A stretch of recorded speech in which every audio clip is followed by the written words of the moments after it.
लोक जन पार्टी सत्या के राष्ट्रीय संयोजक शेर सिंह राणा जी से और आगामी चुनाव में उनकी पार्टी की क्या क्या तैयारियां हैं, क्या क्या रणनीतियां हैं और क्या क्या मुद्दे चुनाव में उनकी पार्टी के रहेंगे। सर, आपका बहुत बहुत स्वागत है हमारे चैनल पर। बहुत बहुत धन्यवाद और आपके सभी दर्शकों को नववर्ष की बहुत बहुत शुभकामनाएं। मैं सबसे पहले सर जानना चाहूँगा, इस वक्त विधानसभा चुनाव में के जो है विधानसभा के चुनाव आने वाले वक्त में बमुश्किल 2 महीने में ही 5 राज्यों में होने हैं। तो आपकी पार्टी की क्या रणनीतियां हैं और किस किस राज्य में आप चुनाव लड़ने जा रहे हैं और किस तरह से आप क्या मुद्दे आपके चुनावी हैं? देखिए, पंजाब, उत्तर प्रदेश और उत्तराखंड, इन तीनों ही राज्यों में राष्ट्रवादी जनलोक पार्टी सत्ता का संगठन बना हुआ है। और उत्तर प्रदेश और उत्तराखंड का चुनाव, हमें चुनाव जो आवंटित किया गया है चुनाव आयोग की तरफ से, एक उत्तराखंड में चारपाई का जो हमारा निशान है वो दिया है हमें, और चप्पलों का निशान जो है वो उत्तर प्रदेश के लिए दिया है चुनाव लड़ने के लिए। तो हम अपने चुनाव चिन्ह पर उत्तर प्रदेश उत्तराखंड चुनाव लड़ने के लिए पूरी तैयार है। और गठबंधन को लेकर भी कई राजनीतिक दलों से पार्टी की चर्चा चल रही है, लेकिन उसका फैसला जो हमारी राष्ट्रीय कोर टीम है वो तय करेगी। अगर ये तय किया जाता है कि हम गठबंधन में रहकर चुनाव लड़ेंगे तो फिर हम गठबंधन के अनुरूप चुनाव लड़ेंगे, जो सीटें हमारे हिस्से में आएगी। और अगर बिना गठबंधन के चुनाव लड़ते हैं तो पूरे प्रदेश में ज़्यादा से ज़्यादा सीटों पर चुनाव लड़ते हैं। तो अभी उत्तराखंड, पंजाब और खास उत्तर प्रदेश की बात की जाए तो इसमें आपके चुनावी मुद्दे क्या हैं जिनसे जनता परेशान है, या आप बीजेपी अभी सत्ताधारी पार्टी है उत्तर प्रदेश और उत्तराखंड में, पंजाब में कांग्रेस है, तो किन मुद्दों को लेकर आप जनता के बीच में जाएंगे और उनका भरोसा जीतने में कामयाब होंगे? राष्ट्रवादी जनलोक पार्टी के लिए जो सबसे बड़ा मुद्दा है वो है बेरोजगारी। और कोरोना के बाद, इस महामारी के बाद तो इस बेरोजगारी जो ये बीमारी है इसमें बहुत ज़्यादा बढ़ोतरी हुई है।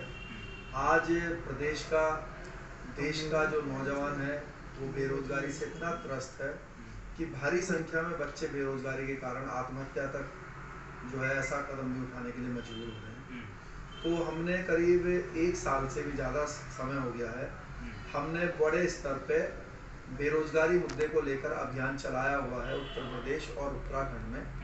और हर हफ्ते हमारी जो पार्टी के कार्यकर्ता पदाधिकारी हैं हर हफ्ते किसी ना किसी जिले में जिलाधिकारी के माध्यम से मुख्यमंत्री को ज्ञापन भिजवाते हैं, जिसमें हमारी मांग रहती है कि या तो हर परिवार में एक रोजगार दिया जाए, और अगर रोजगार नहीं दिया जा सकता है तो 35 साल की उम्र तक 12वीं पढ़े हुए बच्चे को या उससे नीचे पढ़ाई लिखाई किए हुए बच्चे को 5,000 रुपया, जो ग्रेजुएट है उसको 10,000, और जो पोस्ट ग्रेजुएट है उसको 15,000 रुपया बेरोजगारी भत्ता देने का प्रावधान, ऐसा कानून बनाया जाए उसकी 35 साल की उम्र तक, जिससे कि कुछ तो उसको इतना, माँ बाप जो है खर्चा करते हैं पढ़ाई लिखाई में, बच्चे जीवन भर मेहनत करते हैं पढ़ाई लिखाई करके, तो कुछ तो उसको प्राप्त हो अपनी पढ़ाई लिखाई के दम पे।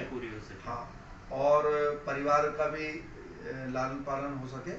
तो ये हमारा प्रमुख मुद्दा है और इसी को लेकर ही बेरोजगारों की आवाज़ बनकर राष्ट्रवादी जनलोक पार्टी चुनाव लड़ने जा रही है। उत्तर प्रदेश में खास करके बीजेपी जो है वो अयोध्या के नाम पे या मथुरा के नाम पे हिंदू मुस्लिम की राजनीति करके वो अपने प्रचार कर रहे हैं, और उनका एक मोटिव भी ये होता है कि भाई हिंदू मुस्लिम की राजनीति करते हैं और वो सत्ता में आ जाते हैं। तो उससे आप किस तरह से निपटें? देखिए, बड़ा दुर्भाग्य है देश के लिए कि हिंदू मुसलमान का मुद्दा होना ही नहीं चाहिए।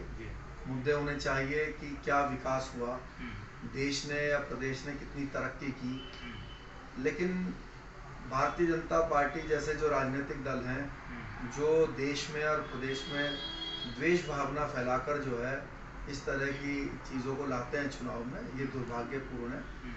लेकिन आज के समय में जनता इतनी ज़्यादा त्रस्त हो गई है बेरोजगारी से, इतनी ज़्यादा भ्रष्टाचार से परेशान है कि मुझे नहीं लगता कि इस बार इनका ये जो एजेंडा है हिंदू मुसलमान का ये चलने वाला है।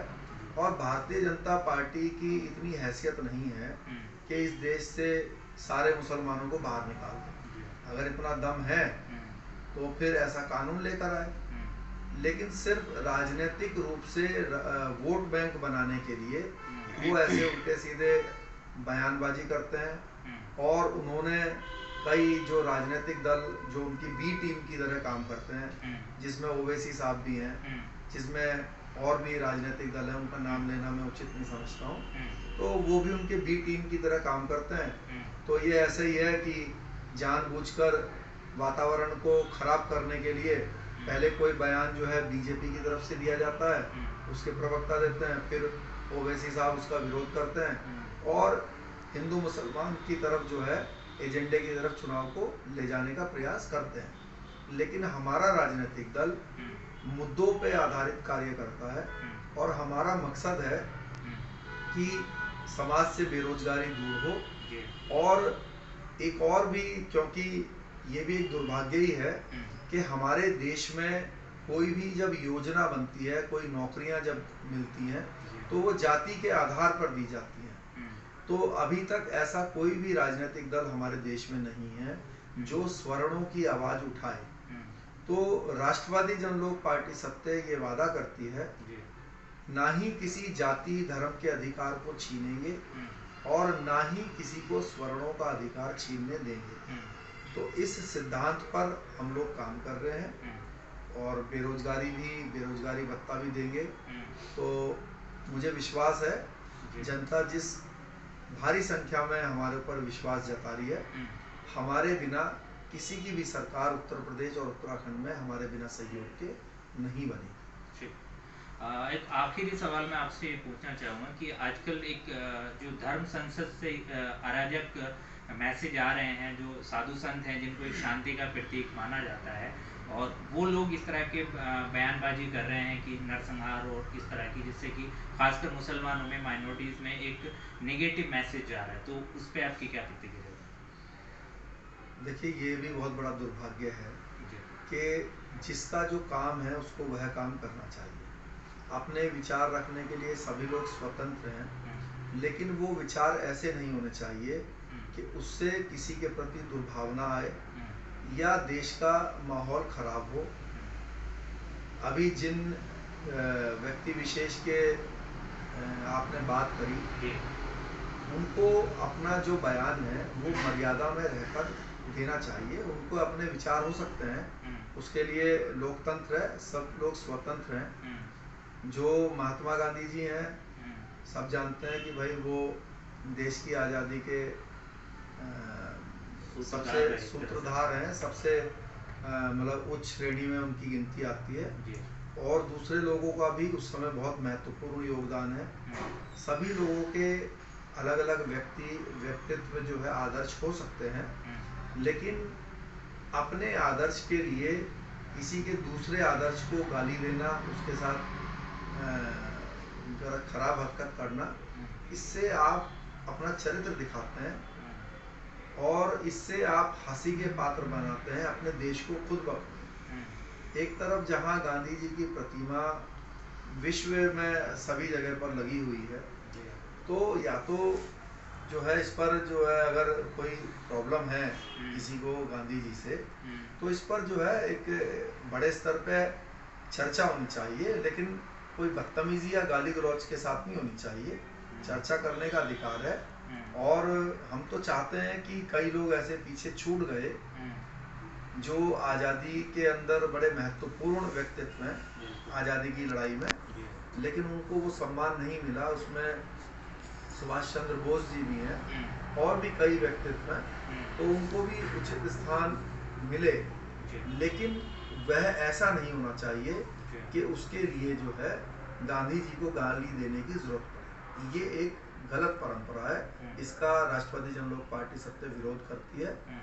और इस बात के लिए मेरी सहमति है कि जिनको उच्च स्थान नहीं मिला, उतना सम्मान उनको नहीं मिला सरकारी रूप में, लोगों के मन में बहुत उनके प्रति जो है अच्छा वो है जो हमारे अनेक आज़ादी के महापुरुष हैं, जी। लेकिन उनको सरकारी रूप में जो है सरकार के द्वारा कोई महत्व नहीं दिया गया। जी। तो सरकार के द्वारा भी हमारी पार्टी वाला करती है कि बिना गांधी जी के अपमान किए, बिना उनका स्तर को छेड़े हुए सुभाष चंद्र बोस जी को भी हम एक सम्मानजनक सरकार में आने के बाद उनको भी सम्मान उसी प्रकार से देंगे। बहुत बहुत धन्यवाद आपका, आपने केबीसी मीडिया से बात की, अपना वक्त दिया, बहुत बहुत धन्यवाद।